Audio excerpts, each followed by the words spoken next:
자, 오늘 입시막설은 2028학년도 현재 고등학교 2학년 고교학점제 첫 번째 세대 학년들 정시 관련된 이야기를 좀 해보도록 하겠습니다. 여기 보시면 아시겠듯이 오늘 이거를 촬영하는 게 4월 4일이고요. 지금 2028학년도 대입 전형 계획을 오늘까지 발표를 해야 돼요. 아마 대교협에는 다 넘어갔을 겁니다. 그런데 많은 대학들이 공지를 했는데 여전히 제가 이 촬영하는 시각 기준으로 특히 이제 상위권 대학 기준으로 아직 공지가 안 된 학교들이 꽤 있더라고요. 그래서 뭐 오늘 제가 뭐 특정 대학 2028학년도 대입 전형 그건 이제 구독형 설명에서 뭐 하긴 할 건데 어쨌든 얘기를 할 건 아니고 오늘은 정시 축소는 그때 말씀드렸지만 어느 정도 예상이 된 거고 자 그럼에도 불구하고 수능이 그 어느 때보다 중요한 이유. 아니 선생님 수능 비율이 늘면 수능이 중요한 거 아닙니까? 근데 그것도 맞는데 이제 다른 의미로 어마어마하게 중요한 이유를 제가 오늘 알려드릴 겁니다. 이 정시가 제가 일단 계속 지금 자료를 보고 있는데 보이는 것보다 더 축소가 되었다. 이게 지금 제가 일단 내리는 결론입니다. 단순 정시 선발 비율만 하더라도 축소가 됐죠. 2019년 11월에 대입 공정성 강화 방안에서 했던 인서울 주요 대학 정시 40%, 인서울 대학들 40% 이상 선발 사실 이게 이제 깨진 거다라고 이제 보는 게 맞고 지금 서연고 기준으로 서울대, 연세대, 고려대 기준으로 단순하게 봐도 한 5% 정도 줄었어요. 근데 조금 더 들여다보면 서울대, 연서대, 연세대가 이제 10%가 줄었거든요. 그 다음에 고려대는 표면상은 변화가 없습니다. 정시 선발 비율만 보면 표면상으로는. 근데 내용적인 건 지금 제가 좀 확인을 해야 될 것 같아요. 내용적인 거는. 내용적인 거를 보면 사실은 줄어든 게 맞을 거예요.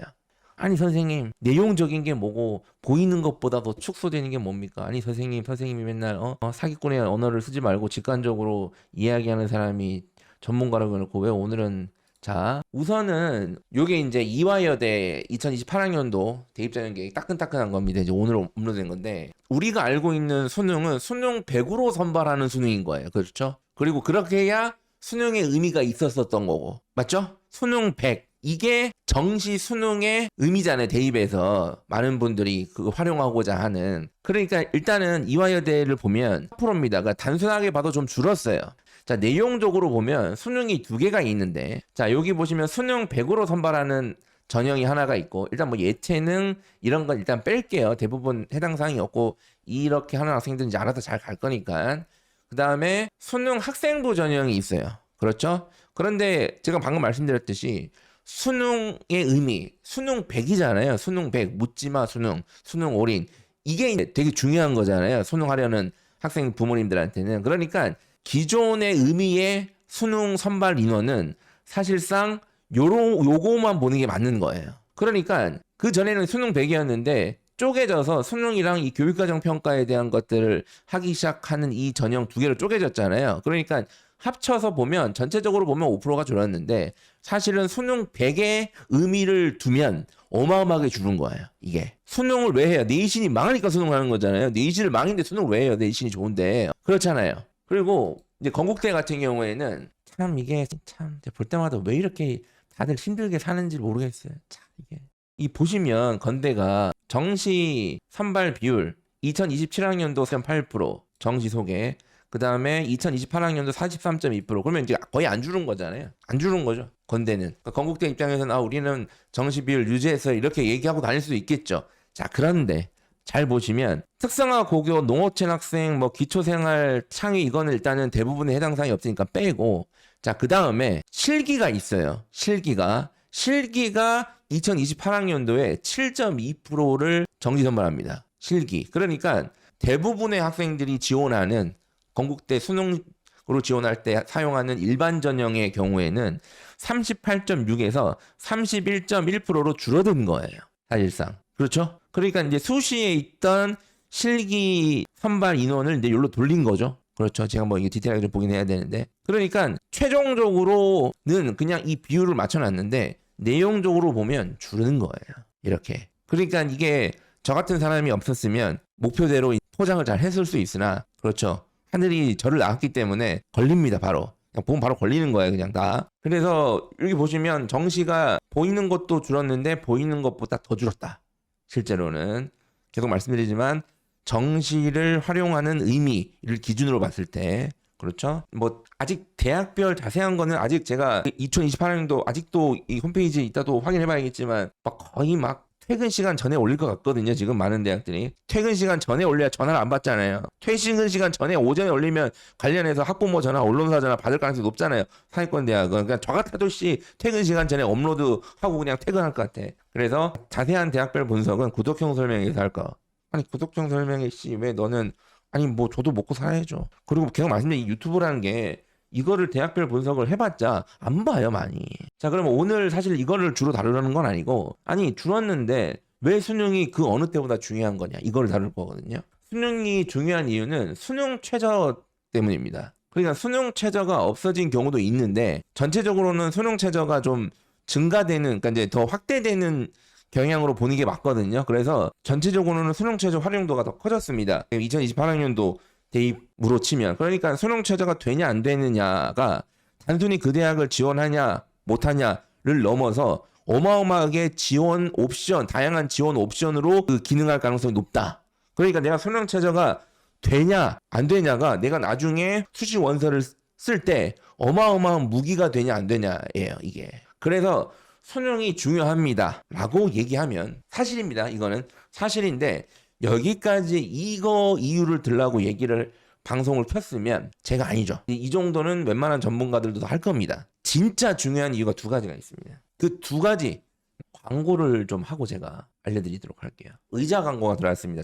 저한테 광고 의뢰가 많이 들어오는데 잘 안 받습니다. 좀 의미 있다는 게 뭐 상품의 의미가 아니라 채널 시청자들 기준으로 좀 뭔가 의미를 좀 활용할 수 있는 그런 것들 위주로 광고를 좀 하려고 하다 보니까 의자 광고가 들어왔습니다. 제가 가장 좋아하는 의자 광고. 레니프의 유니백 체어 프로. 레니프는 회사 이름이고요. 유니백 체어 프로라는 모델의 광고인데요. 일단 제가 이걸 2주를 썼습니다. 지금 앉아있는 요거 2주를 썼고 제 방송을 좀 오래 보신 분들은 아시겠지만 제가 의자를 엄청나게 많이 바꾸는 사람입니다. 엄청난 비싼 의자 있지 않습니까? 그 헝땡 그거 뭐 200만 원 넘는 거 스틸 뭐 그런 거 그러니까 200만 원 넘는 그런 의자 빼고는 거의 다 써봤다고 보시는 게 맞아요. 제가 그래서 일단은 그 의자를 먼저 보내달라 그래서 제가 광고를 하려면 내가 앉아보고 이거 광고할 만한 의자인지를 판단해야 되니까 그래서 제가 2주 동안 아주 열심히 썼어요. 일단은 좀 말씀을 드리면 제가 여기 장점은 2개 써놨는데 제가 뭐 다른 장점도 있는데 다른 장점은 다른 회사 의자들도 장점이기 때문에 제가 이제 이 의자에 딱 제가 생각하는 장점만 이렇게 적은 건데 이 의자가 일단 기본적으로 보시면 이게 다 의자를 보여줄 수가 없는데 뭐 이런 거 기본적으로 이런 거 막 높낮이 조정되고 이렇게 지금 보시는지 손목 받침하는 거 이렇게 다 돼요. 그리고 당연히 대부분의 의자들 고급형 의자들이 갖고 있는 이런 틸팅 기능이라든지 뭐 그런 기능들은 다 갖고 있습니다. 이 의자는 희한하게 이 등받이가 높낮이가 조절이 되더라고요. 물론 이 높낮이가 조절이 되는 다른 의자도 있는데 제가 썼던 의자 중에 높낮이가 조절된 기억이 잘 안 나가지고 제가 지금 원래 쓰는 의자는 그냥 체형에 맞게 나온 거라서 조정이 안 됐거든요. 그래서 요거도 조정이 되는데 일단은 이런 건 기본적으로 다 되고 실제 되게 고급져요. 이거 딱 봤을 때 이 의자의 가장 큰 장점을 알려드릴게요. 여기 써놨듯이 업무 효율이 상당히 올라갔습니다. 이거를 유니백 체어 프로 회사에서 의도한 건지는 모르겠어요. 이런 얘기를 해달라고 한 것도 아니고 제가 그 전에 쓰던 의자는 되게 편해요. 나를 감싸 안아주는 것 같고 편해서 문제가 잠이 많이 와요. 이게 잠이 그렇게 옵니다. 물론 혈당 스파이크의 문제도 있겠지만 근데 이 의자를 처음에 앉았을 때는 뭐지 조금 딱딱하다 그런 느낌이 들었어요. 근데 웃긴 거는 이 의자 앉는 부분이 되게 이 쿠션이 두껍거든요. 16cm 이상이라고 들었는데 그래서 처음에 두껍다고 하길래 이거 너무 막 툭 꺼지는 거 아니야 했는데 오히려 되게 단단해요. 그러니까 짱짱하다고 해야 되나? 짱짱합니다. 그래서 처음에는 전에 편하고 이것도 뭐 편하게 쫙 있다가 이거 앉으니까 뭔가 좀 짱짱한 느낌이 딱 들더라고요. 업무에 최적화된 의자인 거예요. 그걸 깨달았어요. 전에 쓰던 의자는 그냥 게임에 최적화된 의자라고 할까? 게임하거나 그냥 일반적인 일하거나 편해요. 되게 진짜 편합니다. 편한데 이거는 이게 안 편하다는 게 아니라 업무 효율을 최대한 끌어올려 줍니다. 잠이 덜 와요. 이게 제가 증명할 방법은 없는데 그리고 이 의자를 만든 회사에서 그걸 의도한 건지까지 잘 모르겠는데 확실히 잠이 덜 와요. 근데 우리 학생들 의자에서 공부하는 거잖아요. 만약에 학생들이 의자에서 공부하는데 잠이 실제로 조금 더 줄여주면 이게 엄청난 효율이지 않습니까? 그래서 특히 이제 제가 뭐 의자를 잘 쓰고 있는데 바꾸실 필요는 없고요. 이제 중학생들, 고등학교 올라온 학생들 특히 이제 남학생들 물론 여학생도 그렇지만 이 성장기잖아요. 그러니까 눈 뜨고 일어나면 막 키가 커 있고 막 머리통 커져 있고 막 이럴 수 있는 나이잖아요. 그래서 그 예전에 쓰던 의자가 그냥 계속 습관적으로 써서 쓰는 경우들이 많은데 체형에 맞게 의자를 바꿔주셔야 됩니다. 사실상. 그래서 어린이날 곧 뭐 어린이가 아닌데요. 그냥 어린이잖아요. 부모님들한테는 그냥 어린이에요. 계속 대학 가도 어린이고 30살 먹어도 어린이에요. 그냥. 그러니까 어린이날 선물로 한번 의자를 바꿀 때 된 분들은 이게 괜찮습니다. 근데 이제 단점이 뭐냐면 비싸요. 이게 얼마더라? 37만 9천 원인가? 하여튼 비싸요. 이게 30만 원 후반대인데 의자 아시면 아시겠지만 30만 원 후반대면 이 돈이면 선택 가능한 옵션이 되게 많습니다. 이 의자, 사무용 의자, 이우용 의자에서는 되게 많아요. 근데 이 가격과 비슷한 다른 의자 대비 제가 봤을 때는 괜찮아요. 괜찮습니다. 분명히 괜찮고 그래서 이 문제를 해결하고자 제가 또 진상을 펴서 한일 할인을 좀 받아왔다. 그래서 이 영상 설명란에 링크를 저희가 올려드릴 테니까 그 링크를 통해 들어가시면 2만 원 정도 할인이 됩니다. 할인이 되고 또 추가적으로 14일 앉아보고 이용 후 환불이 됩니다. 가능. 이런 거. 또 앉아보고 아니면 이제 환불하셔도 되고 그리고 당연히 요거는 이제 이게 되게 편했는데 조립을 와서 직접 해준다. 의자 조립하는 게 뭐가 어렵다고 맞아요. 하지만 괜찮습니다. 어려운 거랑 귀찮은 건 다른 거예요. 저 같은 사람들은 어마어마하게 귀찮아하기 때문에 이것도 만약에 이거 조립을 안 해줬으면 그냥 어디 그냥 박스채로 놔뒀다가 아마 되게 늦게 조립했을 거예요. 근데 오자마자 바로 조립해 주셔가지고 잘 쓰고 있다. 그래서 이런 소소한 장점들도 있다는 거. 그래서 다시 한번 말씀드리지만 이 레니프 유니백 체어 프로 의자를 바꾸거나 아니면 의자라도 바꾸고 싶거나 아니면 이번 중간고사 성적이 왠지 의자 때문일 것 같다고 핑계를 대고 싶거나 하시는 우리 학부모님들, 학생 여러분들은 관심을 가지고 한번 링크를 클릭하셔서 제품을 한번 보신 다음에 구매 결정을 하셔라. 본론으로 돌아와서 수능이 줄었는데 수능이 중요한 진짜 이유 두 가지를 제가 알려드릴게요. 첫 번째는 수시 결과 예측이 매우 어렵다는 겁니다. 2028 대입은. 왜냐하면 지금까지 누적된 수시 결과는 9등급제 성적에서 누적된 거잖아요. 그러니까 대부분 수시 원서를 쓸 때 당연히 입시 결과를 보고 쓰잖아요. 입시 결과를 보고 씁니다. 데이터를 보고 쓰는 거예요. 어마어마한 데이터도 아니에요. 사실 그게. 근데 어쨌든 보고 쓴단 말이에요. 보고 쓰는데 이제는 5등급제잖아요. 그죠? 그러니까 핵심은 5등급제 성적으로 어디 갈 수 있을지를 몰라요. 그러니까 이거를 지금 2학년 애들부터 직접 증명하는 거예요. 이 5등급제 이성적으로는 어느 정도 가네. 이거를 직접 증명해야 되는 거예요. 이거를. 물론 2학년만 증명하는 게 아니라 3학년, 1학년, 중3 얘네들도 같이 증명해야 되는데 자 어쨌든 9등급제 입시 결과인 거지 5등급제 입시 결과 아무도 몰라요. 아니 선생님 9등급을 5등급으로 환산을 막 하고 하는데 아니 제가 이거는 9등급을 5등급으로 그냥 단순하게 환산해서 얘기하는 거는 저는 이거 정신병이라고 생각하거든요. 이게 심신이 불안하면 정신병이 발생한단 말이에요. 이거를. 그래서 9등급을 5등급으로 단순 환산을 해볼 수는 있겠죠. 근데 9등급 어느 대학의 9등급 성적이 이랬으니까 5등급을 환산하면 이렇게 되면 이 대학을 간다. 이렇게 받아들이고 이렇게 주장하는 건 정신병인 거예요. 이렇게 단순하게 환산을 해볼 수도 있겠죠. 궁금하시니까 9등급을 5등급으로 단순하게 전환시켜가지고 이걸 입시 결과로 예측해서 쓰는 게 맞으려면 교과 전형 기준으로 상위권 모든 대학이 교과 100으로 선발해야 돼요. 그러면 의미가 그렇게 전환하는 게 의미가 있을 수도 있다. 무조건 있다는 것도 아니고. 그러니까 알고 싶은 건 이해하겠으나 그렇게 알 수가 없습니다. 그런 방식으로는. 근데 어차피 뭐 또 제가 막 이렇게 얘기를 해도 다 또 그렇게 이해하실 거잖아요. 방법이 없습니다. 그리고 종합전형은 더 의미가 없어요. 종합전형은 뭐 기본적으로 5등급제 성적도 모르겠고 첫 번째. 두 번째는 이 종합전형의 평가 내용, 그러니까 서류 평가 내용도 크게 바뀝니다. 교육과정 평가 중심으로. 여전히 뭐 비교과 세특 중요하다라고 주장하시는 분들이 여전히 대부분 압도적이고 그 다음에 그렇게 알고 계신 부모님들이 여전히 많고 제가 아무리 뭐라고 잔소리하고 난리를 쳐도 그냥 제 말을 무시하고 그냥 그렇게 생각하시는 분들이 여전히 많겠지만 어쨌든 제 말이 사실이에요. 안 믿으면 큰일 나는 거예요. 이거는 이제 직접 확인하시는 거고 이거는. 그리고 대학들이랑 입학사정관들도 얘기를 하잖아요. 고교학점제 학생부 평가 아직 안 해봤고 학생부를 본 적도 없어요 아직. 고교학점제 지금 2학년 애들 학생부 1학년 완성된 학생부는 입학사정관들은 아직 못 본 거예요. 제가 본 거예요 제가. 그리고 평가도 안 해본 거예요. 이거 본인들 모르는 겁니다. 모르는 거 지금. 그러니까 수능이 중요한 겁니다. 예측이 어려우니까. 수시 결과 예측이 어려우니까. 그러니까 수시 결과 예측이 어렵지만 예측은 어려워도 그냥 원하는 대로 지원을 하거나 아니면 부두술을 걸어가지고 원서 쓰잖아요. 대부분 학부모님들이랑 학생들이 그렇게 막 쓰지 않아요. 그럼 이해합니다. 제가 그걸 그렇게 하지 말라는 게 아니에요. 수시가 6장이기 때문에 부두술로도 쓰고 원하는 데도 쓰고 네, 뭐 신내림 받아도 쓰고 뭐 쓰시면 돼요. 괜찮습니다.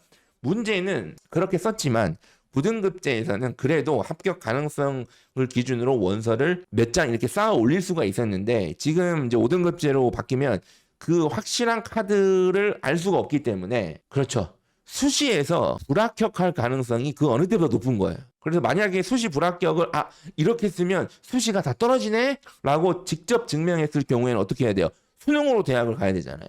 그러니까 이 대입은 반드시 수능이 마지노선이 돼야 되는 대입인 거예요. 예측이 어려우니까. 예측이. 물론 예측이 어렵지만 줄을 어떻게 세워볼 수는 있습니다. 그거는 이제 오늘 방송 내용은 아니니까 제가 다음 기회에 녹형 설명에서 얘기를 할 거고요. 그거는. 그 다음에 이제 수능이 중요한 진짜 이유 두 번째. 건국 이래 가장 수능 대비가 어려운 교육과정입니다. 지금 고교학점제 고2, 고1 애들이 지금 고3 2015 개정교육과정 마지막이죠. 지금 고3 애들도 2015 개정도 3학년의 수능 대비가 어려운 교육과정입니다. 그래서 지금 3학년이나 졸업하신 분들 이 방송을 그냥 취미로 듣고 계신 분들은 아시겠지만 그 수능 응시 과목이랑 3학년 때 경이랑 불일치예요. 특히 자연계는 거의 대부분 불일치합니다. 그리고 이제 비교과 사기 당하는 학부모와 또 피해자는 학생이죠. 그러니까 이렇게 막 가스라이팅 당하는 경우도 많기 때문에 3학년 때 수능 대비가 어려운데 지금 고교학점제 교육과정은 수능 대비가 이거보다 한 3배는 더 어렵다.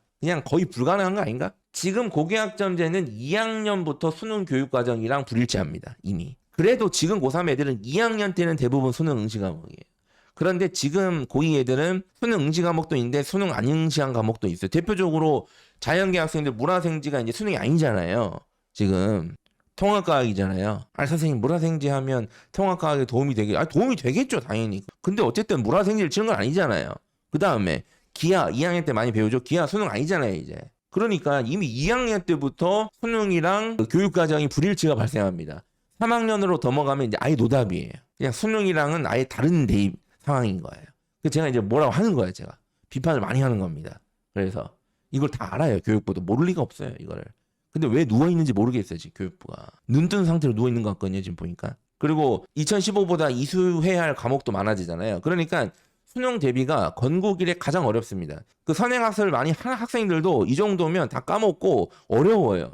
그러니까 이것이 기회인 거예요. 하지만 이럴 때일수록 이 지옥 같은 교육과정, 수능과 불일치하는 이 지옥 같은 교육과정에서 웃는 자, 그에게 기회가 옵니다. 그래서 이거를 잘 해내기만 하면 그 어느 시기보다 수능에서 좀 좀 의외의 변수를 창출할 가능성이 높다. 그리고 사실은 이 수능 최저 문제도 많이 발생할 거라고 좀 보거든요. 지금 이 교육 과정이면 수능 대비가 어려우니까 수능 최저 문제도 많이 발생하잖아요. 그래서 정시뿐만 아니라 수시에서도 수능 최저 카드 내가 수능 최저를 무기로 삼아서 뭔가 좀 적극적으로 이용해 볼 가능성도 있다. 그러니까 수능 비율이 단순하게 줄었으나 수능의 활용도 측면에서는 그 어느 때보다도 중요하고 의미 있는 입시가 될 수밖에 없다. 이걸 해내면 하지만 못하겠죠. 누구나 해낼 수 있으면 제가 얘기를 안 했겠죠. 하지만 해내면 엄청나게 도움이 될 텐데 하지만 못하겠죠. 하지만 해내기만 하면 그냥 하지만 못하겠지. 그래서 제가 이렇게 두 가지 말씀을 드렸다. 두 가지. 오늘 되게 중요한 내용 얘기한 겁니다. 되게 심각하게 받아들이셔야 될 텐데 심각하게 받아들일지 모르겠습니다. 화면을 2번 터치하시기 바랍니다. 구독 안 하신 분들 구독 빨리 눌러주시고 저는 또 다음에 좋은 내용으로 찾아뵙도록 하겠습니다. 감사합니다.